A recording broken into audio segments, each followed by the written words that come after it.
안녕하세요. 쓰라 정보사연입니다. 오늘 하루 당신의 저녁 밥상은 따뜻했나요? 김이 모락모락 나는 하얀 쌀밥에 보글보글 끓는 찌개 소리가 들리는 그런 저녁을 드셨는지 모르겠습니다.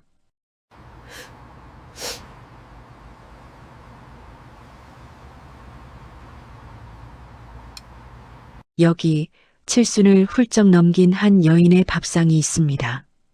이름은 김말순, 올해로 73입니다. 제 이름 말순이처럼 제 인생도 참 끄트머리에 매달린 듯 위태롭고 서글프기만 하네요. 지금 저는 아파트 베란다 구석, 창고 옆에 펴놓은 작은 간이 테이블 앞에 앉아 있습니다. 무릎이 닿을 듯 좁은 이 공간이 이 넓은 40평 아파트에서 제가 허락받은 유일한 식사 자리랍니다. 어머님, 오늘 친구들 와서 거실 좀 쓸게요. 음식 냄새 배니까 베란다 문 좀 꽉 닫아주세요. 며느리의 그 한마디가 참 매몰차기도 하지요. 마치 쓰다 버린 물건 치우듯 저를 베란다로 내몰았습니다. 식어 빠진 된장국 위로 기름막이 하얗게 굳어가고 씹다 남은 김치 조각을 우물거리며 창밖을 내다봅니다. 유리창에 비친 제 모습이 참 낯섭니다. 쭈글쭈글한 주름, 초라한 러닝셔츠 바람, 눈물이 핑 돕니다. 목구멍으로 넘어가는 찬 밥덩이가 모래알처럼 까끌거립니다. 내가 이러려고 평생 그 비린내 나는 시장 바닥에 쭈그리고 앉아 생선배를 갈랐나 싶어서요. 내 손톱 밑에 검은 때가 빠질 날이 없도록 그렇게 악착같이 벌어서 아들 공부시켰는데 그 대가가 고작 이 베란다 한 구석의 찬밥 신세라니 인생이 참 허망합니다. 제 손을 한번 봅니다. 마디마디가 굵어지고 손등은 거북이 등껍질처럼 딱딱하게 굳어버린 이 손. 지문이 다 닳아 없어진 이 손이 저에게는 훈장과도 같았습니다. 남편을 일찍 저 세상으로 보내고 핏덩이 같은 아들 하나 살려보겠다고 억척을 떨었지요. 겨울바람이 살을 애는 새벽 시장에서 언손을 입김으로 호호 불어가며 고등어를 다듬었습니다. 비린내 난다고 손가락질 받아도 내 새끼 입에 따뜻한 밥 들어가는 것만 보면 배가 불렀습니다. 엄마, 나 나중에 성공해서 호강시켜줄게. 엄마는 이제 고생 끝이야. 고사리 같은 손으로 제 어깨를 주무르던 어린 아들의 그 말 한마디가 저를 버티게 한 유일한 동아줄이었습니다. 그 착하던 아들은 어디로 갔을까요? 지금 거실 소파에 앉아 텔레비전을 보는 저 중년의 남자가 정말 내 젖을 물고 자랐던 그 아이가 맞는지 의심스럽습니다. 아들놈에게 하소연이라도 해보면 돌아오는 대답은 늘 비수 같습니다. 엄마, 요즘 며느리들 다 그래요. 엄마가 좀 맞춰줘요. 그리고 솔직히 엄마한테서 노인 냄새 좀 나긴 해. 노인 냄새. 그 말을 듣는 순간 가슴 한구석이 억장이 무너져 내리는 것 같았습니다. 생선 비린내는 참을 수 있었어도 자식 입에서 나오는 멸시의 냄새는 참기가 힘드네요. 3년 전 혼자 넓은 집을 관리하기 힘드니 합치자고 했을 때 저는 바보같이 또 속았습니다. 손주들 재롱이나 보면서 편안한 노후를 보낼 줄 알았지요. 하지만 현실은 무보수 파출부이자 투명 인간이었습니다. 새벽 오시면 눈이 떠집니다. 늙은이는 잠도 없나 봅니다. 식구들 깰까봐 발 뒤꿈치를 들고 부엌으로 가서 아침을 준비합니다. 갓 지은 밥 냄새가 온 집안을 채워도 저에게 잘 먹겠습니다. 인사하는 사람은 없습니다. 아이들 등교시키고 산더미 같은 빨래를 개고 무릎 꿇고 바닥을 닦습니다. 허리가 끊어질 것 같아 잠시 소파 귀퉁이에 엉덩이를 붙이려 하면 어김없이 며느리의 날카로운 목소리가 날아옵니다. 어머님, 저번 달 관리비 너무 많이 나왔어요. 낮에는 불 좀 끄고 사세요. 애들 교육이 안 좋으니까 제발 그 촌스러운 사투리 좀 쓰지 마세요. 제가 숨 쉬는 것조차 눈치가 보입니다. 저는 이 집의 가족이 아니라 그저 밥해주고 청소해주는 낡은 가전제품 취급을 받고 있었습니다. 존재하되 존재하지 않는 사람. 그게 바로 70평생을 바쳐 키워낸 아들 집에서의 제 모습이었습니다. 몸이 힘든 건 그래도 참을 수 있습니다. 하지만 가장 견디기 힘든 건 제 영혼까지 갉아먹는 돈 문제였습니다. 나라에서 노인들에게 주는 기초연금 30만 원. 그것마저 며느리는 알뜰하게 챙겨갑니다. 어머님, 용돈 드려봤자 쓸 데도 없으시잖아요. 저희 생활비도 빠듯한데 보탤게요. 쓸 데가 없다뇨. 저도 사람입니다. 관절이 쑤셔 병원에 가고 싶어도 주머니에 1,000원짜리 한 장이 없어 병원 버스를 타지 못하고 1시간을 걸어 다녔습니다. 친구들에게 따뜻한 믹스커피 한 잔 사줄 돈이 없어 모임에도 나가지 못하게 되었습니다. 그러던 어느 날 며느리가 새로 산 명품 가방을 들고 들어오는 걸 보았습니다. 수백만 원짜리 가방을 보며 환하게 웃는 며느리의 얼굴에서 제가 뺏긴 30만 원의 그림자가 어른거렸습니다.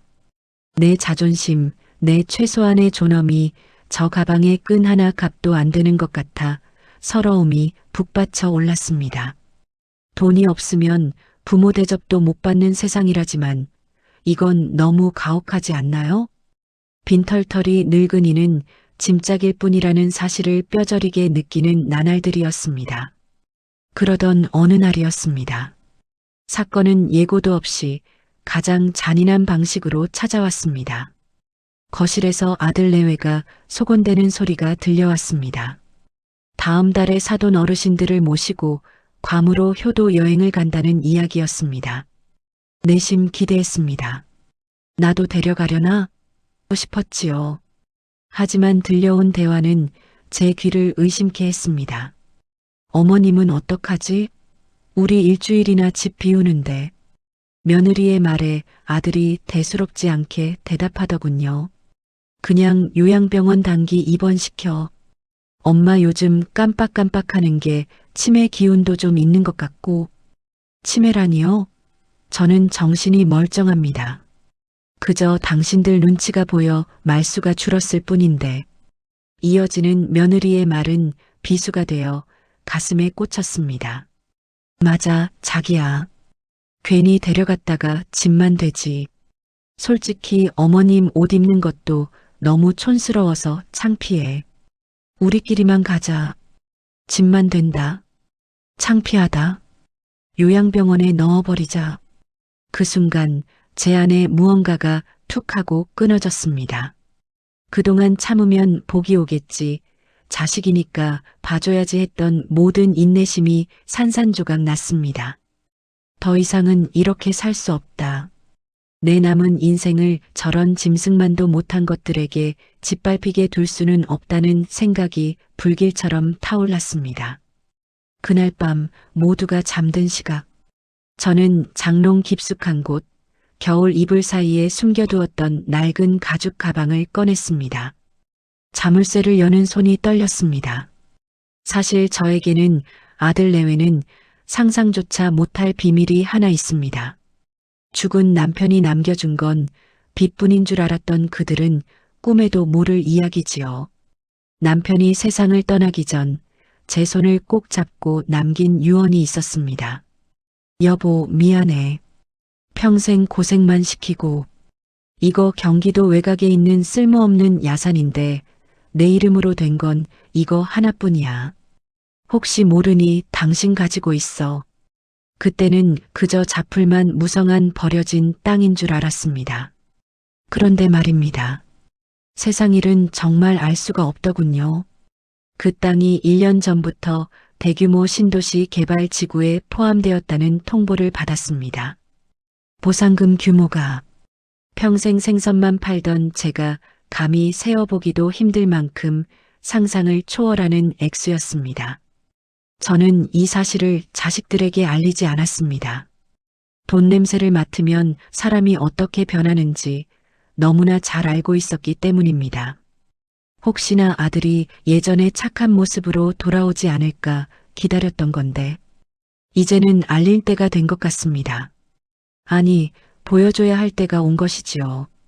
다음 날 저는 생전 처음으로 모범 택시를 잡아 타고 서울 강남의 한 대형 로펌으로 향했습니다. 쭈글쭈글한 러닝 셔츠 대신 제 몸에 딱 맞는 고급 정장을 맞췄습니다. 헝클어진 파마머리도 우아하게 다듬었습니다. 거울 속에 비친 제 모습을 보며 낯설지만 환하게 웃어보았습니다.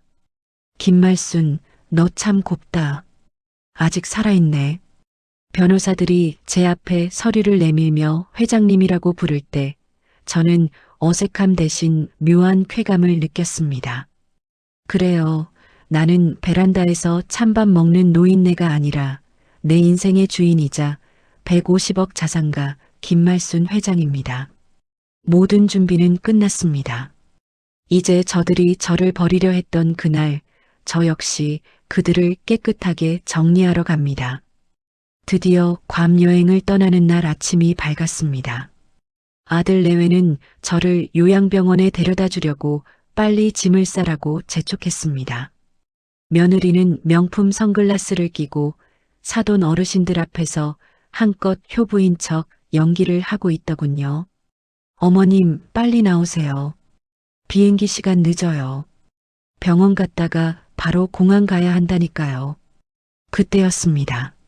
아파트 주차장으로 미끄러지듯 들어오는 최고급 검은색 세단 2대. 햇빛을 받아 번쩍이는 그 차에서 정장을 빼입은 변호사와 건장한 수행원들이 내렸습니다. 그들은 곧장 저에게 다가와 허리를 90도로 굽히며 인사했습니다. 회장님 모시러 왔습니다. 이사갈 준비는 다 되셨습니까? 순간 정적이 흘렀습니다. 아들과 며느리 사돈 식구들의 입이 쩍 벌어지더니 턱이 바닥에 닿을 듯 했습니다.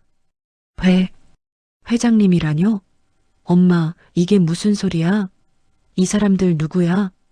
저는 수행원이 건넨 묵직한 서류 봉투를 아들 면전에 툭 하고 던졌습니다. 내 걱정은 말거라.